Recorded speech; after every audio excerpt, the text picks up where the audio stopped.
জুলাই আন্দোলনের বর্ষপূর্তি উদযাপনে মাসব্যাপী কর্মসূচি ঘোষণা করেছে জাতীয়তাবাদী ছাত্রদল।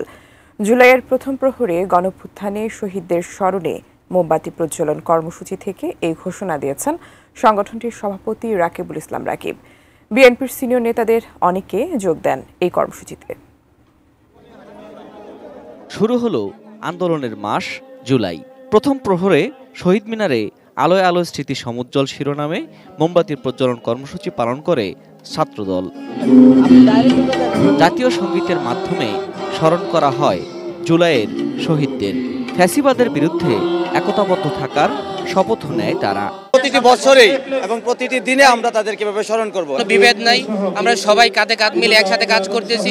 স্বৈরাচার হাসিনা থেকে বড় স্বৈরাচারও যদি জন্ম হয়, আমরা ইনশাআল্লাহ এই দেশের সব পুরো দেশবাসী এক হয়ে সকল স্বৈরাচারকে এই 24-এর চেতনাকে ধারণ করে বিদায়িত করব। বাংলাদেশের সকল ধরনের অপশক্তিকে রুখে দেবার জন্য বাংলাদেশ জাতীয়তাবাদী দল বিএনপি তথা বাংলাদেশ জাতীয়তাবাদী ছাত্রদল সর্বোচ্চ সোচ্চার থাকবে।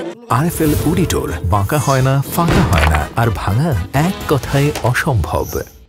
ছাত্রদল সভাপতি রাকিবুল ইসলাম রাকিব এ সময় শেখ হাসিনার আমলের নানা নির্যাতন নিপীড়নের কথা তুলে ধরেন। দেন দলের পক্ষ থেকে মাসব্যাপী কর্মসূচির ঘোষণা। বীর শহীদদের স্মরণে জুলাই আগস্ট ব্যাপী কর্মসূচি গ্রহণ করেছে বাংলাদেশ জাতীয়তাবাদী ছাত্রদল। আজকের দিন পরে আমরা ধারাবাহিকভাবে কর্মসূচি পালন করব। বিএনপির যুগ্ম মহাসচিব রুহুল কবির রিজভী আহমেদ বলেন, জুলাইয়ের স্বপ্ন ছিল একটি শোষণ বঞ্চনামুক্ত গণতান্ত্রিক রাষ্ট্র। সে দায়িত্ব পালনে আরো জোরালো ভূমিকা নিয়ে এগোতে হবে ছাত্রদলকে। যে জন্য তারা জীবন দিয়েছে সেইটা আমাদের এখন বাস্তবায়ন করতে হবে।